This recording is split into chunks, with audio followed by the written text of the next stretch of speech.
1996లో ఒక బెలూన్స్ అమ్ముకునే company literally ఇప్పుడు ఆ కంపెనీ షేర్ వచ్చేసి అక్షరాల 1,20,000కు చేరుకుంది. ఆ కంపెనీనే MRF tyres Madras rubber factory. అసలు ఈ కంపెనీ ఇంతలా ఎలా ఫేమస్ అయింది, ఇంతలా ఎలా షేర్ వాల్యూ పెంచుకోగలిగింది, అలానే ఈ కంపెనీ ఎలా 65 దేశాలకు టైర్స్ ను మరియు వాళ్ళ ట్యూబ్స్ ని ఎలా ఎక్స్పోర్ట్ చేస్తుందో వీడియోలో మనం తెలుసుకుందాం. అలానే ఎంఆర్ఎఫ్ కంపెనీ అనేది మన ఇండియాలో ఆటోమొబైల్ ఇండస్ట్రీ లేనప్పుడు ఎస్టాబ్లిష్ అయింది. అప్పుడు ఎలా సక్సెస్ అయింది, అప్పుడు ఎటువంటి బిజినెస్ టాక్టిక్స్ వాడారో ఈ వీడియోలో మనం క్లియర్ గా తెలుసుకుందాం. Let's get into the video. ముందుగా వీడియోలోకి వెళ్ళే ముందు అందరూ దయచేసి సబ్స్క్రైబ్ చేసి లైక్ కొట్టండి. అలానే లాస్ట్ వరకు చూసి కమెంట్ కూడా పెట్టండి ఈ వీడియో పైన మీ ఒపీనియన్ ఏంటో. కేఎం మమ్మన్ మప్పిల్లయ్య గారు నవంబర్ 28, 1922లో కేరళలో జన్మించారు. మమ్మన్ మప్పిల్లయ్య గారి కుటుంబంలో చాలా మంది ఉండడంతో, అలానే చాలా పేద కుటుంబం కావడంతో మప్పిల్లయ్య గారు చిన్నప్పటి నుంచి వారికి తోచినంత సహాయం చేసేవారు కుటుంబం నడిపేందుకు.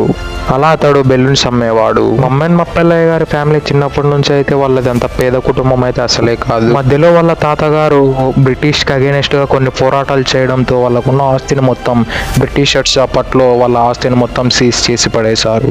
అక్కడి నుంచి కుటుంబాన్ని నడిపేయడానికి వాళ్ళ సభ్యులు 9 మంది అయితే 9 మంది కష్టపడేవారట. అప్పుడు మన మమ్మన్ మప్పిల్లయ్య గారికి కొంచెం బిజినెస్ పైన చాలా ఆసక్తి చూపడంతో, అలానే ఇతడు బెలూన్స్ అమ్ముతూనే ఆ బెలూన్స్ లో ఆ సెల్లర్ కి ఎంత వస్తుంది, ఆ ప్రొడ్యూసర్ కి ఎంత వస్తుంది, ఆ మ్యానుఫ్యాక్చర్ కాస్ట్ ఎంత, ఇటువంటి ఎన్నో ఇంట్రెస్టింగ్ క్వశ్చన్లు అతడే వేసుకొని దానికి ఆన్సర్లన్నీ వెతుక్కొని బిజినెస్ పైన కొంచెం పట్టు తెచ్చుకున్నాడు. ఇక ఇవన్నీ అర్థమైన తర్వాత 1946లో మద్రాసులోని తిరువత్తూరులో మద్రాస్ రబ్బర్ ఫ్యాక్టరీ అనే ఒక కంపెనీని ఎస్టాబ్లిష్ చేశాడు. Initially company only balloon manufacturing మాత్రమే చేసేది. మీరందరూ ఒక కంపెనీ అంటే ఏదో పెద్ద బిల్డింగ్స్, 9 ఎంప్లాయీస్ ఇటువంటి అనుకుంటుంటారు. కానీ అప్పట్లో మప్పిల్లయ్య గారు కేవలం ఒక చిన్న షెడ్లో చిన్నగా స్టార్ట్ చేసి ఇప్పుడు ఇంత పెద్ద సంస్థగా ఎస్టాబ్లిష్ చేయగలిగాడు. అప్పుడు చిన్నగా బెలూన్ మ్యానుఫ్యాక్చరింగ్ తో పాటు టాయ్స్ మరియు గ్లౌస్ మ్యానుఫ్యాక్చరింగ్ కూడా చేయడం స్టార్ట్ చేసి, ఇక ఎంఆర్ఎఫ్ రబ్బర్ ఫ్యాక్టరీ అనేది మంచిగా సాగుతుంది, మంచి లాభాలు అందిస్తుంది అనే సమయంలో వాళ్ళ ఫ్రెండ్ వచ్చి ఈ బిజినెస్ ని ఎక్స్పాండ్ చేద్దాం అని అనుకున్నప్పుడు మమ్మన్ మప్పిల్లయ్య గారికి ఒక ఫ్రెండ్ వచ్చి థ్రెడ్ రబ్బర్ గురించి చెప్పారు. అప్పటికి మమ్మన్ మప్పిల్లయ్య గారికి థ్రెడ్ రబ్బరింగ్ అంటే అసలు ఏమిటో తెలియదు. దాని గురించి పూర్తిగా రీసెర్చ్ చేసి దాని గురించి అంతా తెలుసుకొని ఫైనల్లీ 1952లో ఆ కంపెనీని స్టార్ట్ చేశాడు, మ్యానుఫ్యాక్చరింగ్ యూనిట్. అప్పటి వరకు అయితే ఈ థ్రెడ్డింగ్ అనేది ఈ రబ్బర్ ని వేరే దేశాల నుంచి ఇంపోర్ట్ చేసుకునేవారు. కానీ మన మమ్మన్ మప్పిల్లయ్య గారు మన ఇండియాలోనే ఒక మ్యానుఫ్యాక్చరింగ్ యూనిట్ ని ఓపెన్ చేశారు. అసలు మీ అందరికి ఒక డౌట్ వచ్చి ఉంటుంది, అసలు థ్రెడ్డింగ్ అంటే ఏమిటని. థ్రెడ్డింగ్ అంటే ఏమి లేదు, ఇప్పుడు అందరూ రీబటనింగ్ అంటున్నారు కదా, అది అప్పట్లో టైర్లు మరియు పెద్ద బస్సులు ఇటువంటి పెద్ద పెద్ద వెహికల్స్ కి టైర్స్ మార్చాలంటే అలా ఎక్కువ ప్రైస్ అయ్యేది. కాబట్టి ఇటువంటి రీబటన్ అనే ప్రాసెస్ తో రబ్బర్ ని గ్రిప్ ని చేంజ్ చేసేవారు, ఒక ఎక్స్ట్రా లేయర్ ని అంటించేవారు. దాన్నే థ్రెడ్ రబ్బరింగ్ అనే చెప్పేవారు. ఈ కంపెనీ పెట్టిన కేవలం 4 ఏళ్లలోనే మార్కెట్ లీడర్ అయిపోయింది ఈ కంపెనీ. ఇండియాలో ఎంఆర్ఎఫ్ థ్రెడ్ రబ్బరింగ్ బిజినెస్ చేసే సమయానికి ఫారెన్ లో డున్లోప్ అనే కంపెనీ కూడా థ్రెడ్ రబ్బరింగ్ బిజినెస్ చేస్తుంది. ఇండియాలో థ్రెడ్ రబ్బరింగ్ బిజినెస్ లో ఎంఆర్ఎఫ్ అంచెలంచెలుగా ఎదగడం చూసి డున్లోప్ వాళ్ళ ప్రైజెస్ అనేవి చాలా తగ్గించి పడేశారు. అక్కడే సరిగ్గా మన మప్పిల్లయ్య గారు ఇండియన్ మైండ్ సెట్ యూస్ చేసి వాళ్ళ బ్రాండ్ ని మళ్ళీ ఇంక్రీజ్ చేయడం స్టార్ట్ చేశాడు. అది ఏమిటంటే క్వాలిటీని ఇంక్రీజ్ చేసి పడేశాడు. హై క్వాలిటీ మరియు లో ప్రైస్ తో మమ్మన్ మప్పిల్లయ్య గారు థ్రెడ్డింగ్ చేయడంతో మళ్ళీ మన ఎంఆర్ఎఫ్ అనేది మళ్ళీ టాప్ లోకి వచ్చింది. ఇక ఇండియాలో కూడా ఆటోమొబైల్ ఇండస్ట్రీ మెల్లిగా పెరుగుతూ వస్తుంది. దీనితో మమ్మన్ మప్పిల్లయ్య గారు టైర్స్ మ్యానుఫ్యాక్చరింగ్ యూనిట్ కూడా ఓపెన్ చేద్దామని అనుకున్నారు. కానీ ఎంఆర్ఎఫ్ దగ్గర టైర్స్ మ్యానుఫ్యాక్చరింగ్ చేసేంత స్కిల్ లేదు మరియు ఎటువంటి పెట్టుబడి లేదు, అలానే ఆ మిషనరీ ఆ టెక్నాలజీ ఏమీ లేదు. కాబట్టి ఎంఆర్ఎఫ్ కంపెనీ అమెరికాకు చెందిన మ్యాన్ఫీల్డ్ అనే ఒక కంపెనీతో కొలాబరేట్ అయ్యింది. అలా ఫైనల్లీ 1961లో ఎంఆర్ఎఫ్ కంపెనీ కూడా టైర్ మ్యానుఫ్యాక్చరింగ్ యూనిట్ ని ఓపెన్ చేసింది. అప్పటికి ఇండియాలో ఆటోమొబైల్ ఇండస్ట్రీ మనం అనుకున్నంత రేంజ్ లో డెవలప్ కాలేదు. కానీ మమ్మన్ మప్పిల్లయ్య గారు ఏం చేయాలని అర్థం కాలేదు. అప్పుడు అందరూ కేవలం రిచ్ కిడ్స్ మాత్రమే ఇంగ్లాండ్ మరియు అమెరికా నుంచి వెహికల్స్ ఇంపోర్ట్ చేసుకునేవారు. ఇండియాలో మళ్ళీ అన్ని మ్యానుఫ్యాక్చరింగ్ యూనిట్స్ అనేవి లేవు, అసలు కార్ మ్యానుఫ్యాక్చరింగ్ యూనిట్ అనేదే లేదు అసలు ఇండియాలో. అప్పటికి ఇంకా Hero Honda, Bajaj, Royal Enfield, Maruti వంటి ఏ మ్యానుఫ్యాక్చరింగ్ యూనిట్ కూడా ఇండియాలో స్టార్ట్ అవ్వలేదు. దానితో మమ్మన్ మప్పిల్లయ్య గారు ఇండియాలో మ్యానుఫ్యాక్చర్ చేసి Germany, France, Japan Japan, Australia వంటి దేశాలకు ఎక్స్పోర్ట్ చేయడం స్టార్ట్ చేశాడు.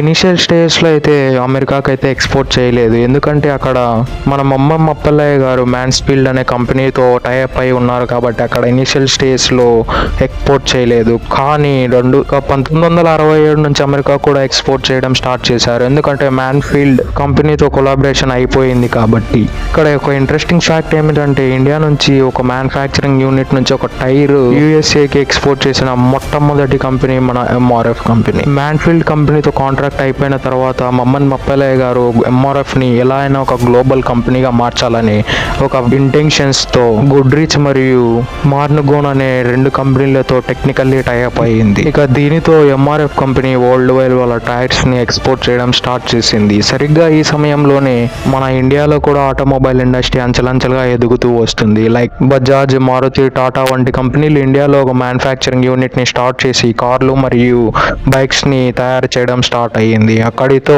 ఎంఆర్ఎఫ్ టైర్స్కి ఇండియాలో కూడా డిమాండ్ పెరిగిపోయింది. అలానే ఇండియాలో ఇంకా టైర్ బ్రాండ్ని పెంపొందించడానికి అప్పట్లో మారుతి తయారు చేసిన మారుతి 800 కార్కి మన ఎంఆర్ఎఫ్ఏ కార్లని సప్లై చేసింది. దానితో మారుతి 800 కార్ కూడా చాలా సక్సెస్ చూడడంతో ఎంఆర్ఎఫ్ టైర్స్ కూడా చాలా లాభాలు చూసింది. ఇక 1991లో ఇండియా గవర్నమెంట్ తీసుకొచ్చిన ఎకనామిక్ రిఫార్మ్స్ వల్ల ఎన్నో కంపెనీలు వాళ్ళ మ్యానుఫ్యాక్చరింగ్ యూనిట్స్ ఇండియాలో ఓపెన్ చేయడానికి చాలా ఆసక్తి చూపించాయి, ఓపెన్ కూడా చేశాయి. ఇప్పుడు ఓపెన్ చేసిన కంపెనీ లిస్ట్ చూస్తే Volkswagen, Toyota, Mercedes Benz, Hyundai వంటి ఎన్నో కంపెనీలు ఇండియాలో అప్పుడు ఓపెన్ చేశాయి ఈ ఎకనామిక్ రిఫార్మింగ్ తర్వాత. దీనితో ఇండియాలో ఆటోమొబైల్ ఇండస్ట్రీ వేగంగా విస్తరించింది. అలానే దీనితో టైర్స్ కూడా డిమాండ్ చాలా పెరిగిపోయింది. దీన్ని క్యాచ్ చేసుకున్న MRF company auto, bikes, cars, trucks ఇటువంటి ఎన్నో టైర్స్ ని మ్యానుఫ్యాక్చరింగ్ చేయడం స్టార్ట్ చేసింది. ఇక ఎంఆర్ఎఫ్ ని మల్టిపుల్ సెక్టార్స్ లో విస్తరిద్దామని 1989లో అమెరికాకు చెందిన హ్యాస్బ్రోస్ అనే టాయ్స్ కంపెనీతో కొలాబ్ అయ్యి ఇక టాయ్స్ ని కూడా తయారు చేయడం మొదలుపెట్టింది. అలానే వేపోర్ట్స్ అనే ఒక పెయింట్ బిజినెస్, పిరిలిల్ అనే ఒక ఇటాలియన్ కంపెనీతో కన్వేయర్ బెల్ట్ల బిజినెస్ కూడా స్టార్ట్ చేసింది. ఇక ఎంఆర్ఎఫ్ ఇన్ని సెక్టార్స్ లో విస్తరించిన తర్వాత ఎంఆర్ఎఫ్ కి ఓన్లీ టైర్స్ అండ్ ట్యూబ్స్ వల్లనే కాకుండా వీటి వల్ల పెయింట్, టాయ్స్ మరియు కన్వేయర్స్ బెల్ట్ వల్ల కూడా చాలా ఆదాయం రావడం స్టార్ట్ అయ్యింది.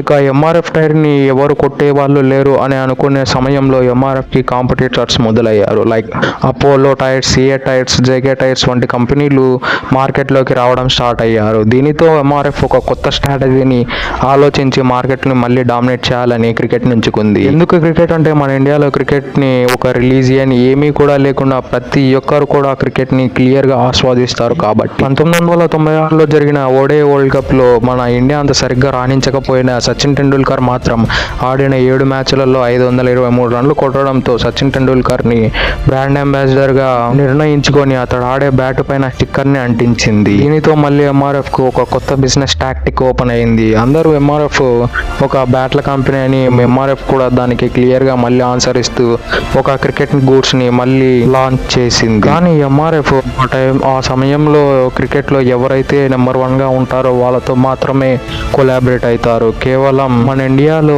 సచిన్ మరియు విరాట్ కోహ్లీ తప్పితే ఎవరికే కానీ ఎంఆర్ఎఫ్ బ్రాండ్ అంబాసిడర్ గా ఎంచుకోలేదు. ఎందుకంటే వాళ్ళు సింబాలిక్ గా మా బ్రాండ్ నెంబర్ 1 అని సింబాలిక్ గా ఇండికేట్ చేస్తూ వచ్చారు. అలానే ఎంఆర్ఎఫ్ ఇంత పెద్ద సంస్థ స్థాపించినందుకు మన ఇండియన్ గవర్నమెంట్ పద్మశ్రీ, పద్మ విభూషణ్ లాంటి అవార్డులతో సత్కరించింది మమ్మన్ మప్పలయ్య గారిని మరియు ఎంఆర్ఎఫ్ కంపెనీని. That's it for today. ఇలాంటి మరెన్నో వీడియోల కోసం మా ఛానల్ సబ్స్క్రైబ్ చేసి అలానే నెక్స్ట్ వీడియో ఏ బిజినెస్ పైన కేస్ స్టడీ చేయాలని కింద కామెంట్లో తెలియచేయండి. That's it for today.